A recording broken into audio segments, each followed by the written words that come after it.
Hola, buenas tardes. Somos, como ha dicho Javier, Isaac y Elisenda, supuestos profesores de las dos materias que aparecen aquí un poco reflejadas, pero queríamos dar las gracias antes de nada a Laura por meternos en este embrollo, ¿vale? Bonito, por cierto. Yo vine otra vez como borracho de estos que venís aquí, pero esta vez aquí es distinto, ¿no? Es más seria la cosa. Y bueno, vamos a contar simplemente una experiencia, vamos a tratar de explicaros de la mejor manera que podamos, pues específicamente qué es. Simplemente es una idea, entonces se trata de copiarla. Ni reino por una ecuación. Básicamente es matemáticas y ciencias sociales, pues una fusión. Vamos a ver qué ha salido, vamos a ir viendo cómo nace todo. Bueno, esto es un poquito el índice que vamos a ver.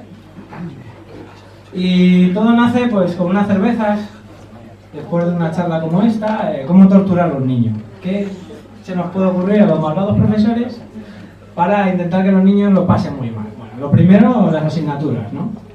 ¿Qué mejor que historia, que es un auténtico rollo patatero, más matemáticas? O sea, nada podría salir mal para hacer algo auténticamente aburrido. Pues no, parece ser que los niños se lo pasaron bien y todo, ¿no? Entonces es un poco lo que vamos a contar.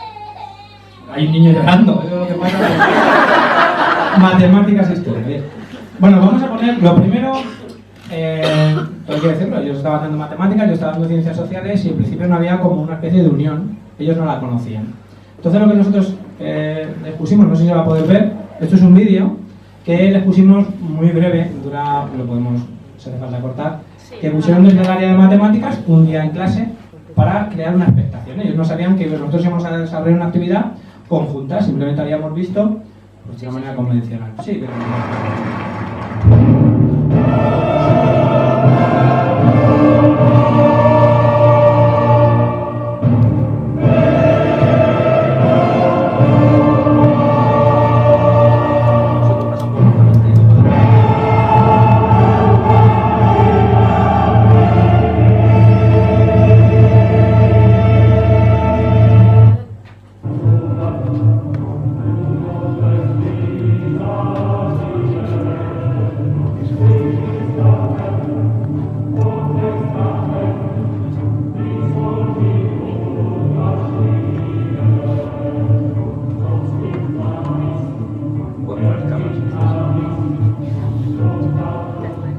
Bueno, pues esto lo ven en matemáticas y miraban raro, ¿no?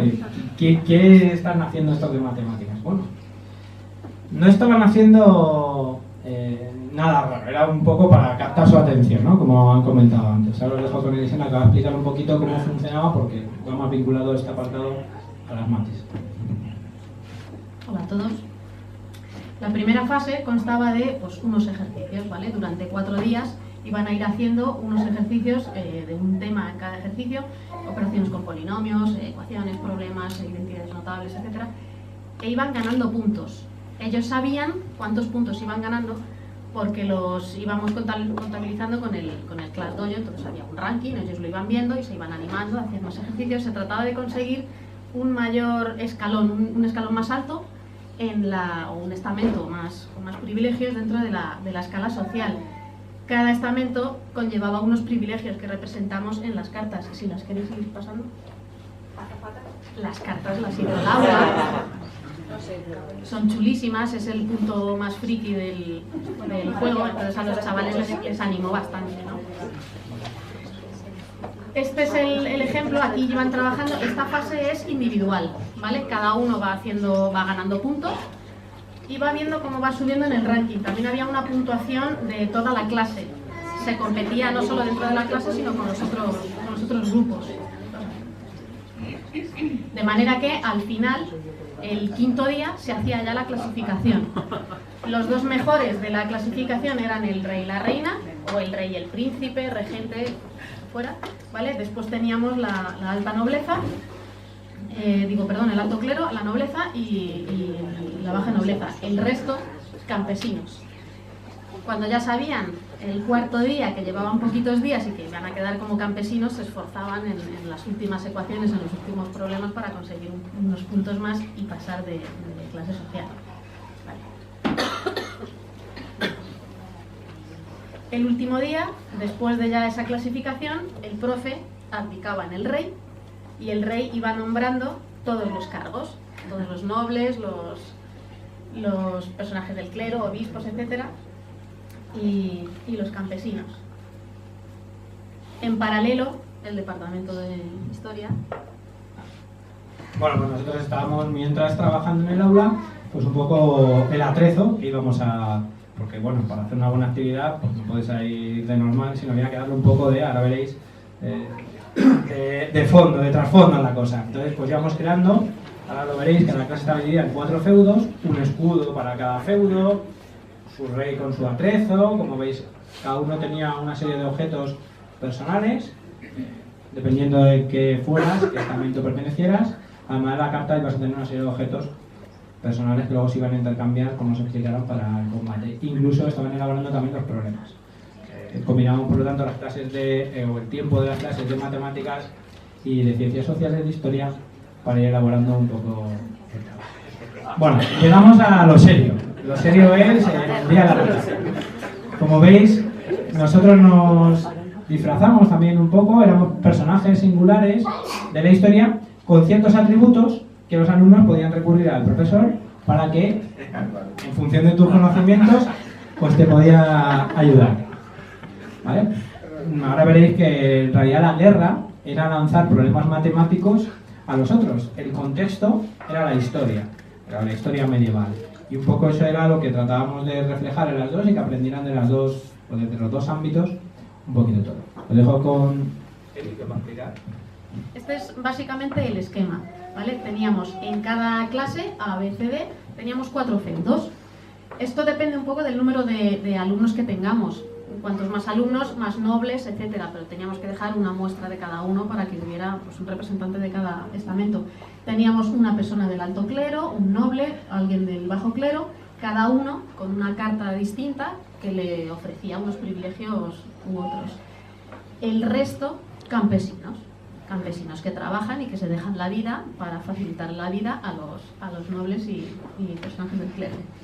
El día de la batalla, 4 mercaderes, uno de cada feudo, salen con un problema, con un ataque, a lanzar ese ataque al reino enemigo. Le entregan el problema al rey. El rey lo lee y decide a qué feudo entregarlo.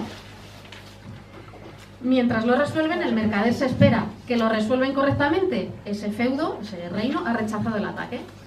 Que no son capaces de resolverlo o que no les da tiempo porque había un cronómetro, pierden uno de sus atributos, uno de los estandartes, de los objetos que habían creado. Y el mercader vuelve a su reino con el estandarte o con el problema resuelto.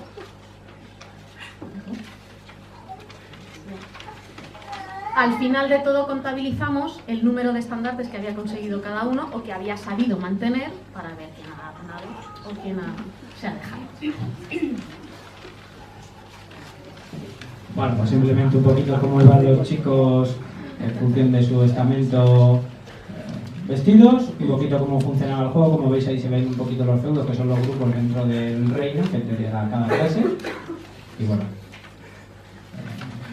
algún ejemplo, como veis tenían las cartas y ahora veréis pues si utilizaban la carta que era la de la espada mágica, pues podéis estar leyendo.